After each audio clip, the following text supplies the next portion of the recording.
नमस्कार, मी प्राची साळुंखे बुलेटिनमध्ये आपलं स्वागत करते। तर बुलेटिनच्या सुरुवातीलाच एक महत्त्वाची ब्रेकिंग बातमी।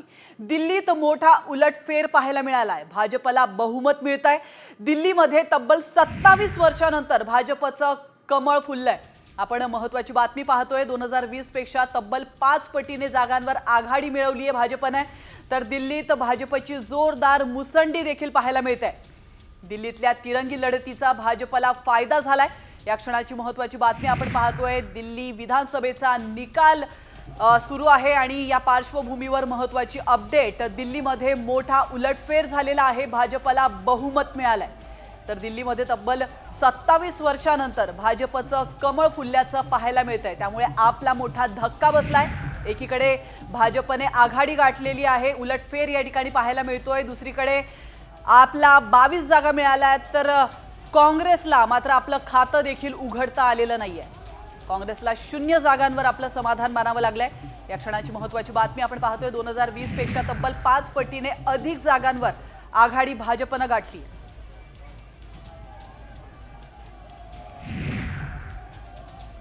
तर दिल्लीत आपला मोठा धक्का बसल्याचं आपण पाहतोय, कारण माजी मुख्यमंत्री अरविंद केजरीवाल यांचाच पराभव झालाय। नवी दिल्ली विधानसभा मतदारसंघातून 3182 मतांनी केजरीवाल यांना पराभव स्वीकारावा लागलाय। भाजपचे उमेदवार परवेश वर्मा यांनी केजरीवालांना धूळ चारली आहे।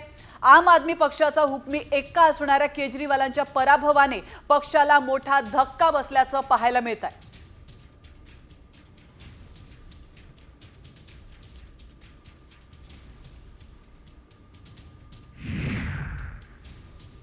जब 11 साल झूठ से कोई सरकार चलाएगा, जब लोगों को फुसलाएगा, उनकी बातें नहीं सुनेगा, तब लोग उसको एक बार मौका और दे सकते हैं। दूसरी बार मौका देना, ये गलती दिल्ली वाली नहीं करेंगे और उन्होंने नहीं करी है। हमारी जो बहुमत से सरकार बनी है वो बहुत एक्सपेक्टेड थी। मैं सभी का धन्यवाद करना चाहूँगी, सभी नई दिल्ली वासियों का धन्यवाद करना चाहूँगी।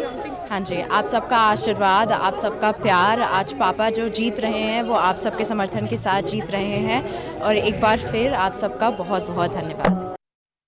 तर आपण पाहतोय आपचे नेते आणि माजी उपमुख्यमंत्री मनीष सिसोदिया यांचा देखील पराभव झालाय। तर जंगपुरा मतदारसंघातून मनीष सिसोदिया यांना 650 मतांनी पराभव स्वीकारावा लागलाय। महत्त्वाची अपडेट आपण पाहतोय। अरविंद केजरीवाल यांचे खास म्हणून मनीष सिसोदिया यांची ओळख आहे। त्यामुळे सिसोदियांचा पराभव हा मोठा धक्का मानला जातोय।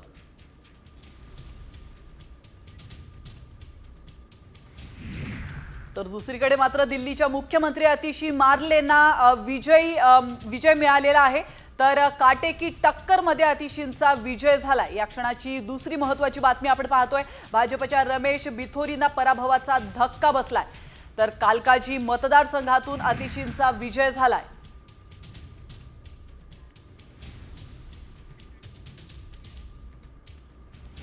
तर आपचे दिग्गज अडचणीमध्ये आलेले आहेत। आपण पाहू शकतो अरविंद केजरीवाल आतिशी मार्लेना विजयी झालेले आहेत। तर मनीष सिसोदिया यांना देखील अरविंद केजरीवाल यांच्या प्रमाणेच पराभव स्वीकारावा लागला आहे। तर दिल्लीमध्ये भाजपला कोणत्या घोषणांचा फायदा झालाय आपण पाहूयात। गरिबांना सिलेंडरवर 500 रुपयांची सबसिडी भाजपकडून घोषित करण्यात आली होती। होळी आणि दिवाळीला मोफत सिलेंडर देण्यात येणार होतं। 200 युनिट पर्यंत वीज मोफत देण्याची देखील घोषणा झाली होती। रहिवाशांना 20,000 लिटर पाणी मोफत, ज्येष्ठांसाठी 10 लाखांचा आरोग्य विमा देखील मोफत दिला जाणार आहे। तर आपण पाहतोय भाजपने महत्त्वाच्या घोषणा केल्या होत्या आणि या घोषणांचा फायदा विधानसभा निवडणुकीमध्ये भाजपला झाल्याचं पाहायला मिळत आहे। तर खोट्या आश्वासनांनी वारंवार फसवलं जाऊ शकत नाही हे दिल्लीच्या जनतेने दाखवून दिलंय, अशी प्रतिक्रिया केंद्रीय गृहमंत्री अमित शहा यांनी दिली आहे। तर शहा यांनी नेमकं काय ट्विट केलंय आपण एक नजर टाकूयात। दिल्लीच्या जनतेने हे दाखवून दिलंय की जनतेला वारंवार खोट्या आश्वासनांनी फसवलं जाऊ शकत नाही। जनतेने आपल्या मतांनी दूषित यमुना, पिण्याचं प्रदूषित पाणी, खराब रस्ते, सांडपाण्याची अव्यवस्था आणि प्रत्येक गल्लीत उघडलेली दारूची दुकाने याला जनतेने उत्तर दिलंय, असं अमित शहा यांनी म्हटलंय। तर सोबतच एकनाथ शिंदे यांनी ट्विट केलेलं आहे, काय म्हणालेत ते आपण पाहूयात।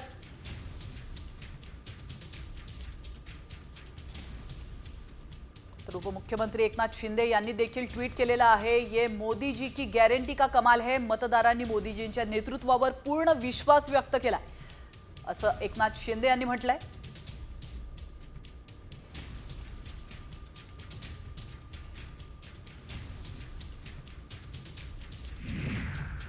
आणि आता वळतो पुढच्या महत्त्वाच्या बातमीकडे। लाडकी बहीण योजनेत अपात्र ठरलेल्या महिलांनी आता मिळालेले लाभाचे पैसे परत देण्यास सुरुवात केली आहे। पुणे जिल्ह्यातल्या महिला पैसे परत करण्यात आघाडीवर असल्याचं पाहायला मिळत आहे, तर त्या खालोखाल कोल्हापूर आणि अहिल्यानगरचा समावेश आहे।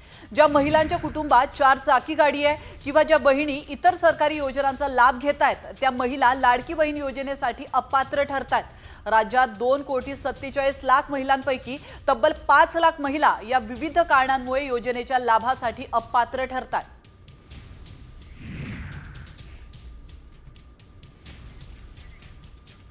आणि आता एक महत्त्वाची बातमी, महत्त्वाकांक्षी मुख्यमंत्री माझी लाडकी बहीण योजनेमुळे आता सरकारला चांगलाच आर्थिक फटका बसताना पाहायला मिळतोय। तर निकषांचं उल्लंघन करत गैरफायदा घेतलेल्या 5 लाख बहिणींना सरकारने अपात्र ठरवलंय। मात्र त्यांच्याकडून 6 महिन्यांच्या अनुदानाची 9,000 रुपयांची रक्कम वसूल केली जाणार नाहीये। त्यामुळे सरकारला 450 कोटींचा फटका बसलाय। विविध सरकारी योजनांचा लाभ घेणाऱ्या किंवा 4 चाकी वाहने असलेल्या 5 लाख महिलांना योजनेतून वगळण्यात आलंय। तर आपण पाहतोय लाडक्या बहिणींसाठीची ही महत्त्वाची बातमी आहे। महत्त्वाकांक्षी मुख्यमंत्री माझी लाडकी बहीण योजनेमुळे आता सरकारला मोठा फटका बसल्याचं, आर्थिक फटका बसल्याचं दिसून आलंय। कारण निकषांचं उल्लंघन करत गैरफायदा घेतलेल्या 5 लाख बहिणींना सरकारने अपात्र ठरवलंय।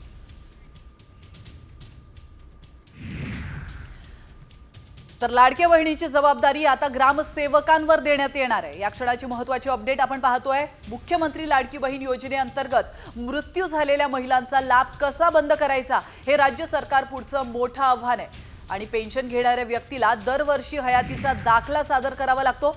मात्र जर तसा नियम केला तर कागदपत्रांची पूर्तता करण्यासाठी महिलांना धावपळ करावी लागेल। आणि त्यापेक्षा ही माहिती अपडेट करण्याची जबाबदारी ग्रामसेवकांवर देण्याचा विचार राज्य सरकारकडून केला जातोय।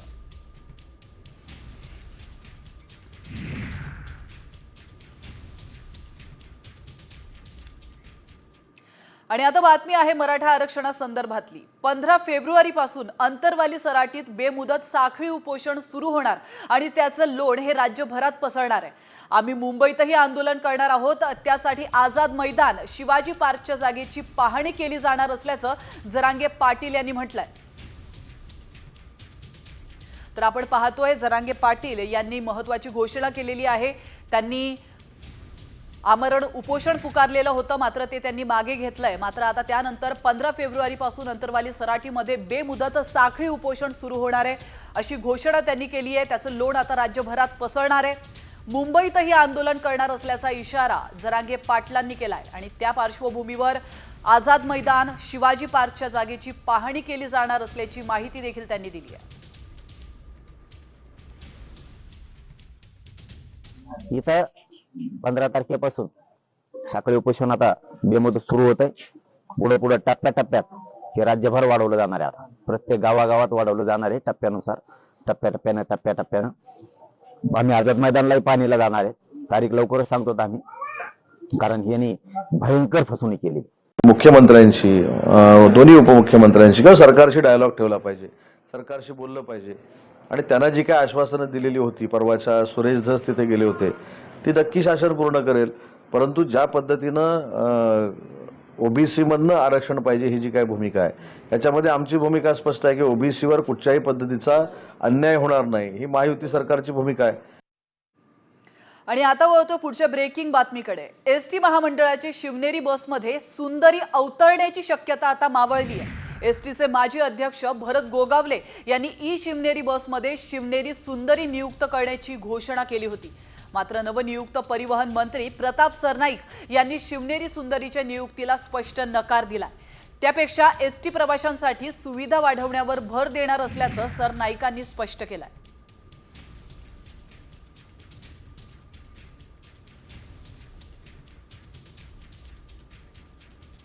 आणि आता बातमी आहे एकनाथ शिंदे यांच्या दौऱ्यासंदर्भातली। 15 फेब्रुवारी रोजी एकनाथ शिंदे हे रत्नागिरी दौऱ्यावर आहेत।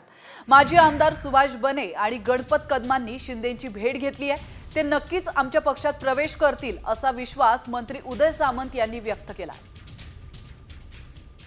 15 तारखेला राज्याचे माजी मुख्यमंत्री आणि विद्यमान उपमुख्यमंत्री शिवसेनेचे मुख्य नेते एकनाथ शिंदेसाहेब रत्नागिरीच्या दौऱ्यावर आहेत। माजी आमदार सुभाषजी बने आणि माजी आमदार गणपतराव कदम यांनी काशीनाथ घाणेकर सभागृहामध्ये माननीय एकनाथ शिंदेसाहेबांची भेट घेतलेली आहे आणि मला असं वाटतं की शिंदेसाहेबांची त्यांच्यावर जी काही चर्चा झाली ती सकारात्मक झालेली आहे। त्याच्यामुळं ते नक्की UBT सोडून माननीय एकनाथ शिंदेसाहेबांचं नेतृत्व स्वीकारतील असं मानायला हरकत नाही।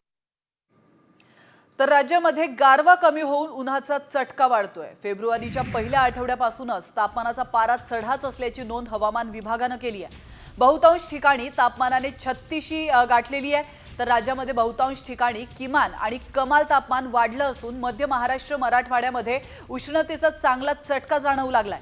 बहुतांश ठिकाणी तापमानाचा पारा हा 35 अंशांच्या वर गेला होता। राज्यामध्ये कोरडं आणि शुष्क वारे वाहू लागलेले आहेत। तर आकाश निरभ्र राहणार असल्याचा अंदाज हवामान विभागाने वर्तवला।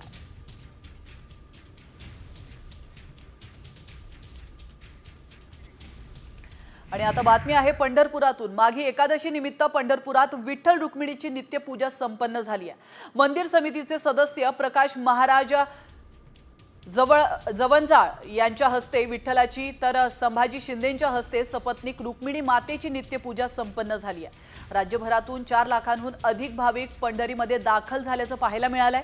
मंदिरात विविध फुलांची आकर्षक सजावट देखील करण्यात आली आहे। पुणे येथील भाविक सतीश चव्हाण यांनी सजावट केल्याचं पाहायला मिळत आहे।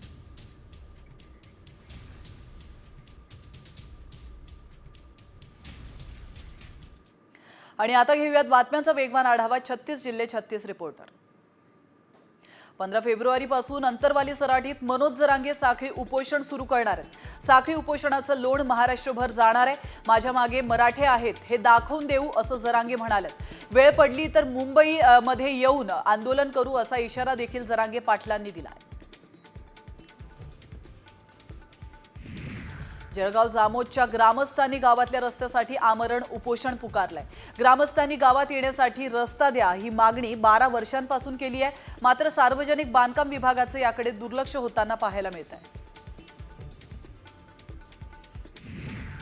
बातमी रायगडमधून। रायगडमध्ये आंबेनळी घाटात एका टेम्पोचा अपघात झालाय। या टेम्पोतून शिवप्रतिष्ठान यात्रेला जाणारे धारकरी प्रवास करत होते। त्यात 20 जण जखमी झालेत। त्यांच्यावर पोलादपूर आणि महाड ग्रामीण रुग्णालयामध्ये उपचार सुरू आहेत। त्याचप्रमाणे चालकाचं नियंत्रण सुटल्याने हा अपघात झाल्याची माहिती समोर आली आहे।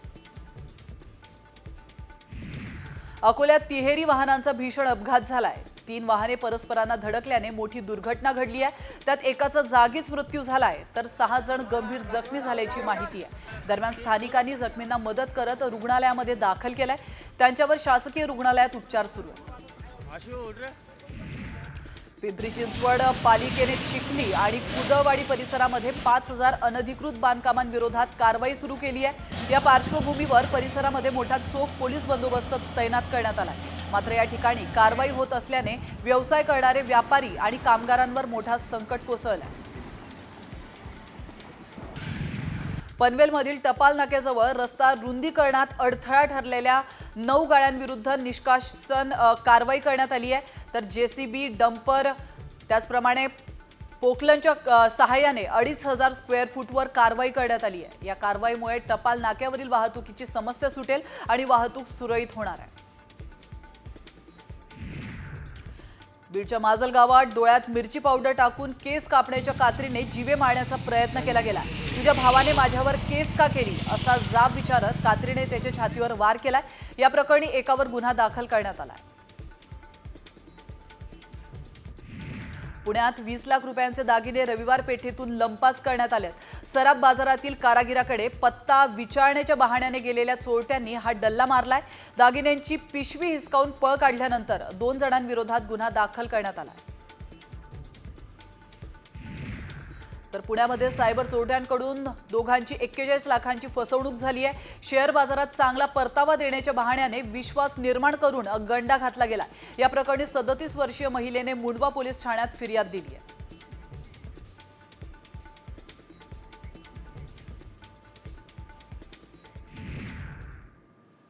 आणि आता वळतोय एका महत्त्वाच्या बातमीकडे. महाकुंभमेळ्यात माळा विकणाऱ्या मोनालिसाला तुम्ही पाहिलंच असेल. मात्र आता मोनालिसाचा नवीन लुक पहा. मोनालिसा मॉडेल बनली आहे. होय, तिच्या मॉडेलिंगचे व्हिडिओज व्हायरल करून तसा दावा करण्यात आलाय. मात्र खरंच मोनालिसाने मॉडेलिंग सुरू केली आहे का, याची आम्ही पडताळणी केली. मग काय सत्य समोर आलंय तुम्हीच पहा.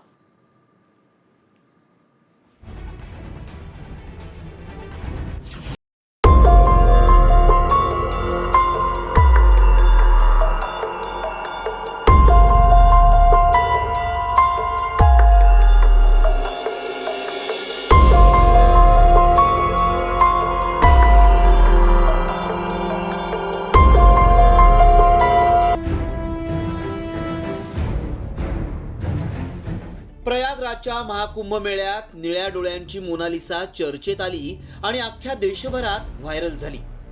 आणि बघता बघता माळा विकणारी मोनालिसा स्टार बनली. मात्र आता तिनं माळा विकणं बंद करून मॉडेल बनल्याचा दावा करण्यात आलाय. तसे तिचे व्हिडिओ व्हायरल करण्यात आले. मात्र खरंच मोनालिसा मॉडेल झालीये का? तिनं नवीन लुक केलाय का? ती आता मॉडेलिंग सिनेमात काम करणार आहे का? याची आम्ही पडताळणी सुरू केली. या व्हिडिओ सोबत एक फोटोही व्हायरल होतोय. या फोटोत दिसणारी तरुणी ही मोनालिसाच असल्याचा दावा करण्यात आलाय. मात्र आम्ही याची पडताळणी केली. त्यावेळी तो फोटो दुसऱ्याच तरुणीचा असल्याचं समोर आलं.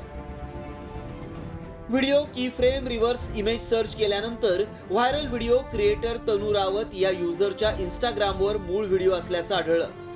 तनू रावतनं हा व्हिडिओ नोव्हेंबर 2024 रोजी अपलोड केला होता.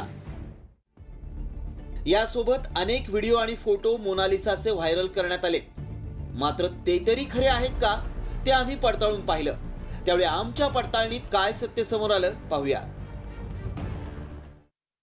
मोनालिसा मॉडेल बनल्याचा दावा खोटा आहे. मोनालिसाचे फोटो आणि व्हिडिओ AI द्वारे बनवण्यात आले. मोनालिसा अजूनही महाकुंभात माळाच विकतीये. AI ने बनवलेले फोटो व्हायरल करण्यात आले. मोनालिसा भोसलेचे व्हिडिओ फेस स्वॅप टेक्नॉलॉजी वापरून तयार करण्यात आले. सध्या मोनालिसा ही ट्रेंडिंग मध्ये आहे. काहींनी तिच्या प्रसिद्धीचा फायदा घेत असे व्हिडिओ तयार केले आणि ही मोनालिसाच असल्याचा दावा केलाय. मात्र आमच्या पडताळणीत मोनालिसानं नवीन लुक करून मॉडेलिंग केल्याचा दावा असत्य ठरला आहे. ब्युरो रिपोर्ट, साम टीव्ही न्यूज.